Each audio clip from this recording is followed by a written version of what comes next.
Bien amigos, hoy es 24 de enero de 2019. Volviendo otra vez pues de ese viaje y de ese descanso que tuve para fin de año y que me sirvió muchísimo haber estado en Italia, porque culturalmente pues aprendí muchas cosas, no solamente por la historia de Roma, sino que cuando estuve en Milán y en Florencia, pues tuve la oportunidad por lo menos de recordar lo que hacía muchos años quería hacer, es decir, darme una ida hasta Italia, al menos saber dónde quedaba Milán, dónde quedaba Florencia, dónde quedaba Roma, dónde era la cuna del nacimiento de estos grandes hombres. Por lo menos voy a citar a dos, a César Beccaria y a Francisco Carrara. La incidencia de estos ilustres hombres en el derecho penal. Y entonces, ahora a propósito, mis queridos amigos, como ya se viene la evaluación, está fijada para el 31 de marzo de este año en la Universidad Nacional para los defensores públicos, pues entonces me he dado la tarea de revisar en dogmática penal este asunto, primero por las escuelas, clásica, positiva, la tercera escuela, y lo que científicamente pues ya conocemos también más propiamente pues como el esquema clásico, neoclásico, el finalismo, la imputación objetiva y lo que existe hoy por hoy. Y entonces, mire, yo les quiero decir lo siguiente, porque esto no es fácil, esto es un tema complicado, que se los dejamos es a las personas que están autorizadas para ello. Sin embargo, a fin de hacerlo de una manera dinámica y una aproximación, por lo menos de lo que han dicho dos autores aquí que tengo de base, que son al doctor Nodier Agudelo Bentancur y al maestro Luis Jiménez de Azúa, porque tengo dos obras de las cuales me voy a hacer referencia, sobre todo de este tema de la escuela clásica. Muy sucintamente, obvio, porque el tema es muy extenso, pero por lo menos coger la idea a este asunto. Escuela clásica, ¿eso de dónde viene? Pues según Luis Jiménez de Azúa y Nodier Agudelo Bentancur, dos obras que tengo. Una es esta de esquemas del delito, y también el libro La ley y el delito de Jiménez de Azúa, el tratadista español exiliado en Argentina. Peyorativamente, Enrique Ferri le dio ese nombre de escuela clásica. Era refiriéndose a una escuela caduca, ya pasada de moda, como diríamos hoy en día, coloquialmente en esos términos. Entonces, pero para poder llegar a Francisco Carrara, pues primero tenemos que tomar a César Beccaria. César Beccaria es un hombre, es una persona que nace en Milán en 1738 y muere muy jovenmente, a los 56 años, muere muy joven, en 1794. De él sabemos su obra de los delitos y de las penas, que por hoy es lectura obligada para todos los estudiantes en pregrado. Esa obra se terminó en 1764. Y entonces hay que irnos a esa época que se estaba viviendo Francisco Carrara, el marqués de Beccaria, César Beccaria, el marqués de Beccaria, en ese momento, de lo que pasaba allí en esa Europa de ese momento, influenciado por la Revolución Francesa. Después entonces nace Francisco Carrara en una locación cercana a Milán que se llama Lucca. Más cerca queda a Pisa. Este gran hombre, Francisco Carrara, este ilustre jurista, abogado, fue el que escribe esta gran obra de derecho criminal. En 1859 surge un primer tomo y después se termina en 1870. Es el estudio más científico ya por Francisco Carrara, por eso le conocen como el Miguel Ángel, el Miguel Ángelo del derecho penal. Recordemos a Miguel Ángelo, pues las grandes obras de escultor que tuvo Italia, el David por lo menos, recordando su obra más, la que les comenté por ahí en Florencia, está esa gran obra de este escultor. Pues a Francisco Carrara le llaman el Miguel Ángelo del derecho penal, porque sienta unas bases importantísimas. Ya el primer tratado de derecho criminal es ese, de Francisco Carrara. Pues bien, ¿qué tenemos? Mire lo siguiente. Cojamos a Luis Jiménez de Azúa. Cuando se refiere a César Beccaria, dice, refiriéndose a ese libro pequeño de los delitos y de las penas, del que también aquí lo tengo en mi poder, de Nodier Agüelo de Betancourt, importantísimo también. Esto es otra obra que tengo aquí a la mano para entender un poco más a estos autores. A César Beccaria, entonces el nacimiento, refiriéndose al nacimiento del derecho en ese momento, el derecho penal. Este pequeño libro, cuya notoriedad e influjo sorprendieron a su autor y a sus inspiradores, entre otras cosas, ese estuvo en el anonimato, salió en el anonimato porque obviamente eso causaría en ese momento una revolución completa de pensamiento de este libre pensador de César Beccaria. Muy joven lo escribe, a los 25 años. Anatemiza con dureza singular los abusos de la práctica criminal imperante, exigiendo una reforma a fondo. Beccaria, siguiendo a Ambrosio, proclama que la justicia humana es cosa muy distinta de la justicia divina, que la justicia penal no tiene nada que ver con la de Dios. La justicia penal encuentra su fundamento en la utilidad común, en el interés general, en el bienestar del mayor número. Este fundamento esencialmente utilitario debe, sin embargo, ser modificado, limitado, completado por la ley moral, ya que es principio fundamental en Beccaria la alianza de la ley penal, o como él la denomina, política con la ley moral. La filosofía penal liberal se concreta en el pensamiento de Beccaria en una fórmula jurídica que resultaba del contrato social de Rousseau, Juan Jacobo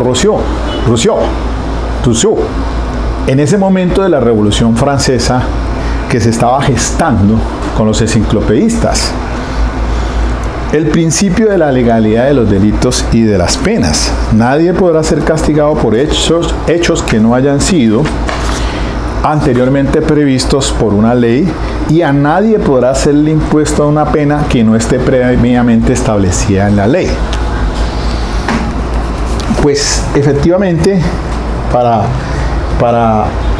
entender un poco más este asunto, en esta obra de Nodier Agüelo de Betancourt, cuando se refiere pues al pensamiento que influyó en César Beccaria en ese momento, se dice así: en efecto, en la carta al abate Morelet reconocía de Alembert, Diderot, Helvetius, Buffon, Hume, nombres ilustres y que no se pueden oír sin pronunciar sin emoción.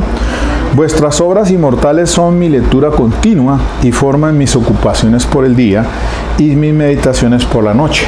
César Beccaria por lo menos se fundamentó mucho en el Helvetius. Estos son filósofos, personas de ese momento, en esa revolución, previa a la Revolución Francesa, de 1700 a cuando se gesta, pues ya a finales de 1789, que inciden, y por ello también a Jean-Jacques Rousseau, Voltaire y todos esos pensadores franceses que incidirían entonces para que surja esa obra, gran obra de los delitos y de las penas.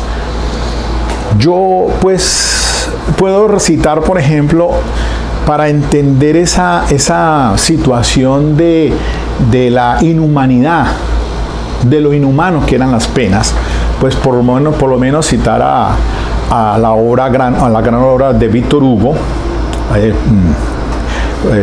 en Los Miserables, cuando se da pues ese hurto famélico de Jean Valjean, quien es el protagonista de esta obra, y purga 20 años de cárcel en trabajos forzados.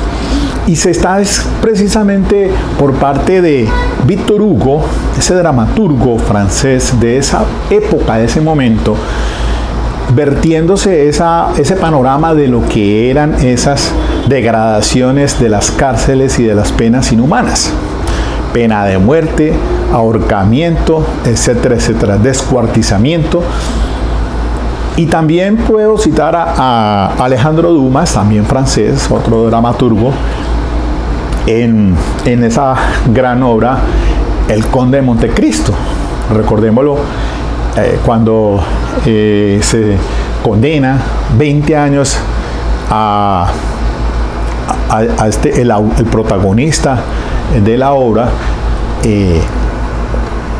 a 20 años en una cárcel en el castillo de If, todo por una conspiración contra él, y termina después escapando de esa prisión, y después regresa como el famoso Conde de Montecristo, que es una de las venganzas más lindas en esa obra plasmada en ese libro del Conde de Montecristo. Pero era haciéndoles lo que quiero significarles de la situación de ese momento previa a la Revolución Francesa y a Napoleón y toda esta cosa, de los dramaturgos, cómo escriben y plasman en esas obras esa situación que se daba en la Europa de ese momento. Por eso entonces escribe esta gran obra en 1764, la publica anónimamente César Beccaria, pero era precisamente criticando, viendo esa situación inhumana que se daba en esa época, porque así lo manifiesta Nodie Garagú de Betancourt al hacerle el análisis a esta obra de los delitos y de las penas. Y entonces se refiere a esa desacralización de la función punitiva. Desacralizar es quitarle lo sagrado de ese asunto de la pena. Entonces, por eso la breve presentación de los postulados fundamentales, dice Nodie Garagú de Betancourt, refiriéndose a César Beccaria, que primero existe íntima relación entre el modelo de Estado y derecho penal. Segundo, distinción de diversos órdenes de regulación de la conducta humana y desacralización de la función punitiva. Tercero, el ejercicio de la función punitiva tiene unos límites, el control del ejercicio del poder. Crítica a las penas inhumanas. Mire, un cuarto punto. Requisitos de eficacia de la sanción. El problema de las penas fue precisamente el punto de partida para la reflexión del autor sobre los demás temas de los que habría de tratar el libro. Este es un constante grito de protesta contra la deshumanización de las sanciones en su tiempo. A la vez propone los criterios de eficacia de la pena en el nuevo sistema por él propuesto. Entonces, ¿la que proponía César Beccaria? La pena debe tener una finalidad preventiva, la pena debe ser proporcionada al delito antes que exagerada e inhumana, la pena debe ser pronta y cierta, la pena debe ser igualitaria, el principio de igualdad, de legalidad del delito y de la pena. Recordemos ese principio del nulo crimen, nulla pena sine legi, pues el principio de legalidad de los delitos. El contractualismo es un antecedente decisivo a la concepción demoliberal del poder, que implica el control o abroquelamiento de este a través de normas positivas o derecho objetivo. Contractualismo. Y ahora por eso se refiere se refiere a un filósofo, a Grocio, que establece la base contractual del derecho penal, al igual que Tomás Hobbes, Rousseau y Fitch-Johann. Si el hombre forma parte de la sociedad, ha de respetar sus reglas. Si las viola, pierde su derecho y debe sufrir las consecuencias. Bueno, y entonces, el otro principio es el de la separación de los poderes.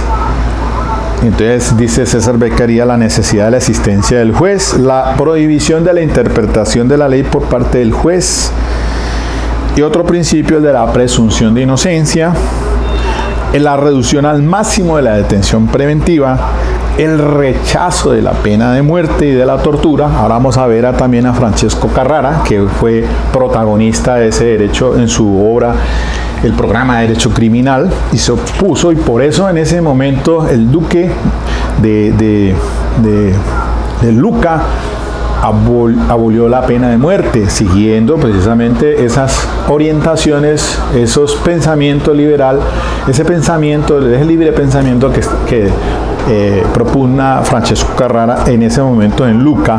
Ya estamos hablando de 1800, a mitad de 1850. Unos años mucho más adelante, pues, del fallecimiento de César Beccaria. Y entonces, miren que César Beccaria, y vuelvo y cojo a Luis Jiménez de Azúa,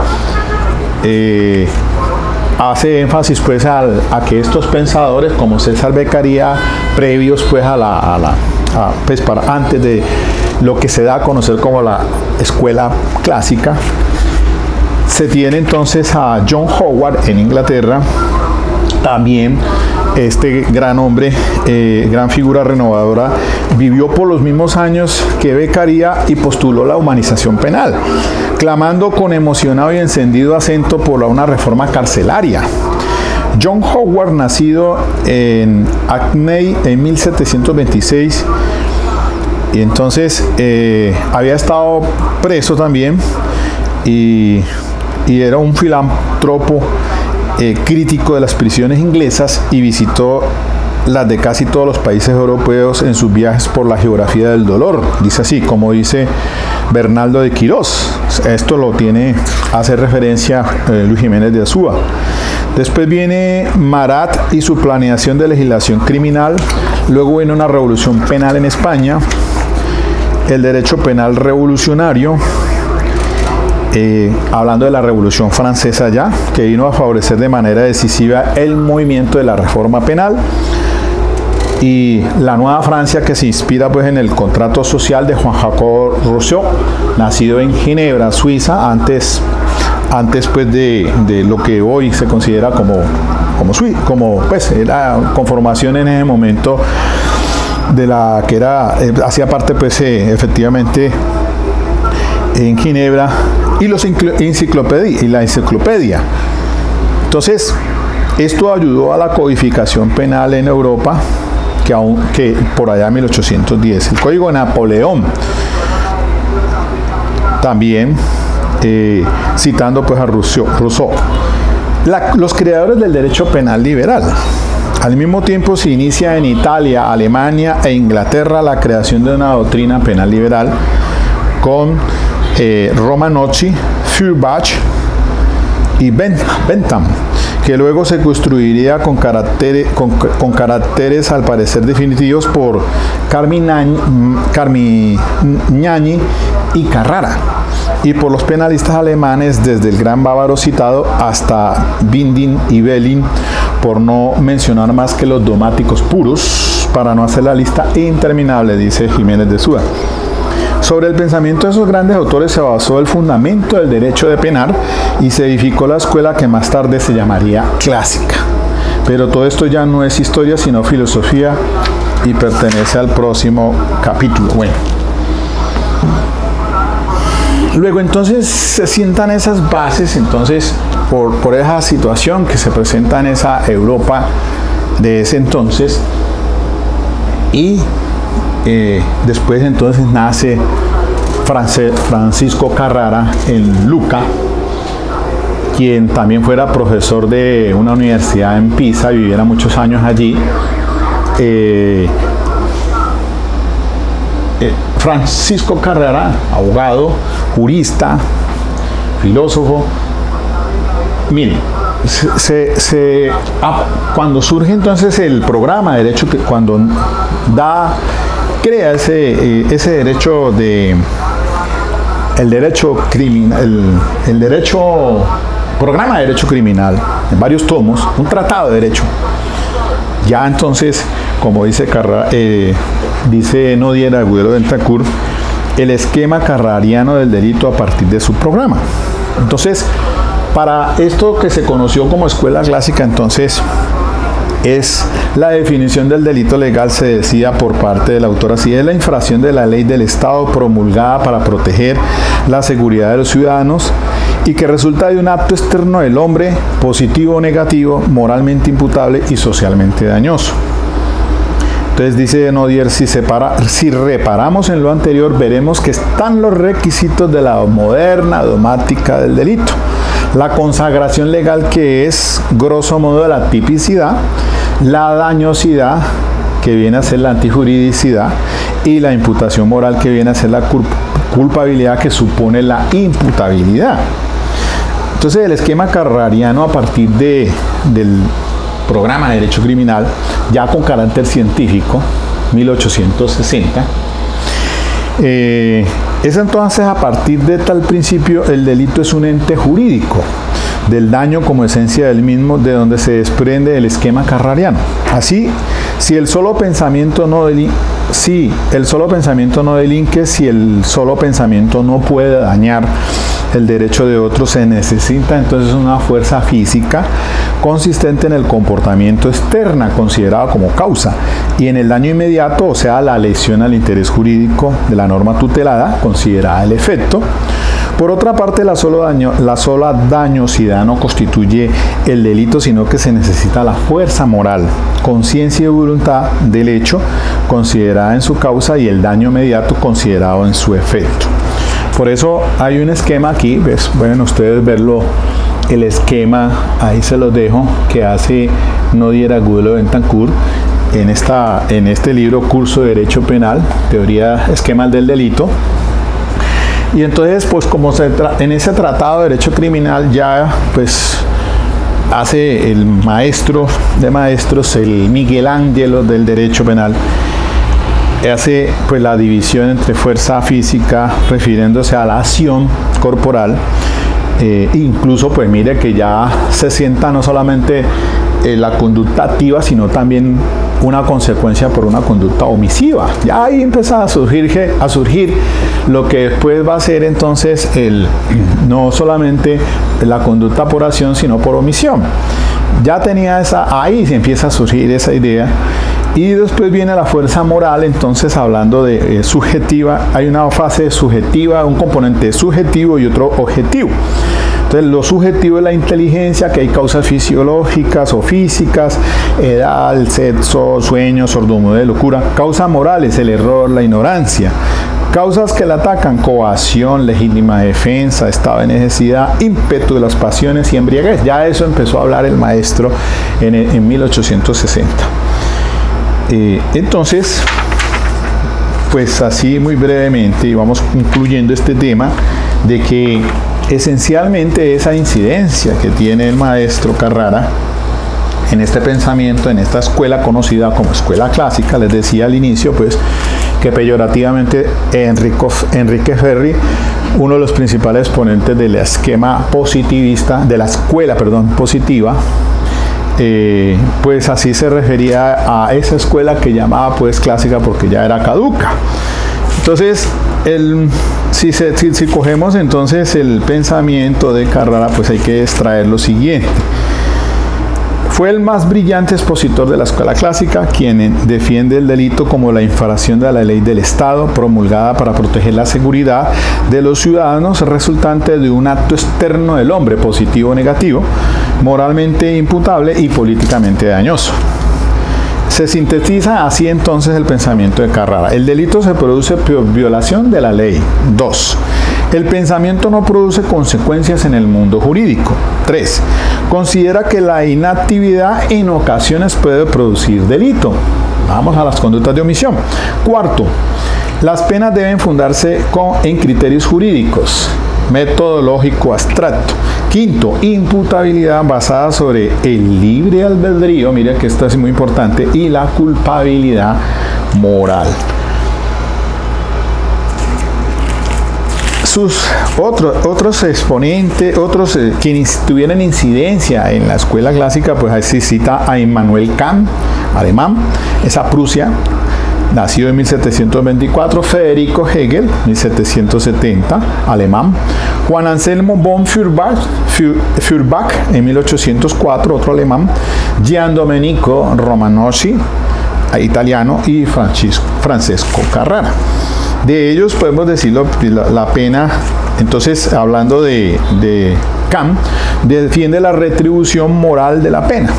Para él, castigar un delito es un deber, un imperativo categórico. El fundamento de derecho de castigar será ese imperativo categórico. Por medio de la pena se retribuye el mal inferido por el delito.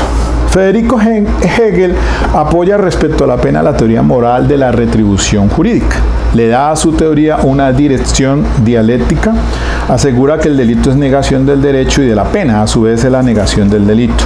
Von Feuerbach, alemán, considera que la pena es una coacción psicológica, que se le atribuye ser al autor, se le considera como el autor del principio nullum crimen, nulla pena sine lege, continuador de las doctrinas de Kant y de la teoría utilitaria.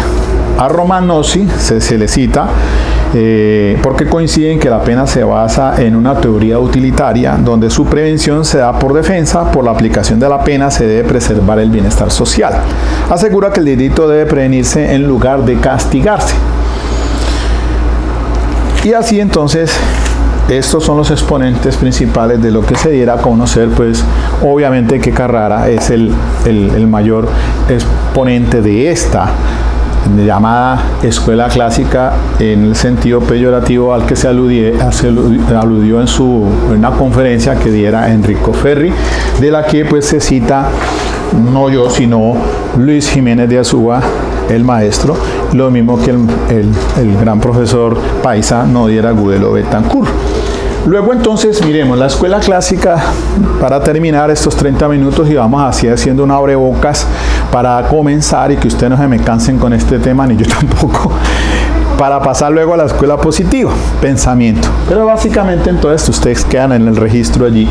La escuela clásica del delito se basa en la creencia de que el derecho es algo connatural en el ser humano y que el derecho natural emana en realidad de lo que podríamos llamar ley moral, cuya existencia es anterior a las leyes dictadas por el hombre.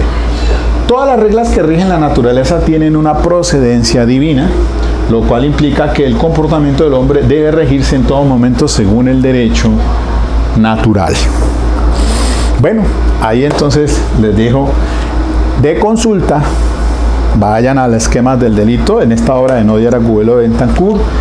Váyanse a la obra de César Beccaria de los delitos y las penas de Nodier Agudelo Betancourt. Miren que él en Editorial Temis, no lo hago haciendo publicidad, pero sí, hace 20 años este es el libro que tengo y ya planteaba unas situaciones muy interesantes, Nodier Agudelo Betancourt, respecto de si hoy por hoy se mantiene ese mensaje beccariano, es decir, mirando nuestras cárceles, nuestra situación de penas inhumanas, y parece ser que se mantiene igual postura casi arcaica y por allá de esa época de Europa. Ahí tienen entonces, no lo digo yo, lo dice Nodier Agudelo Betancourt y el maestro Luis Jiménez de Ochoa, que me servirá de cabecera para adentrándonos pues a primero a las escuelas y después el esquema a los esquemas del delito o la dogmática penal científica ya. Ok, mis queridos amigos, entonces poco a poco, así espero que esto les sirva por lo menos de orientación. Ir socializando este tema, que es por supuesto muy complicado y que yo sé que hay mucha gente que son mejores y más expertos que yo en estos temas, así que yo solamente seré apenas un ventarrón en lo que un ventarrón de pensamiento en lo que es muy complicado, pero que pues por lo menos tengamos esas bases que si nos preguntan en esa evaluación, por lo menos tenerla más o menos clara. Ok, mis queridos amigos, bien, otra vez vamos a cogerle a esto el hilo porque está como muy paseando mucho. Bueno, nos vemos.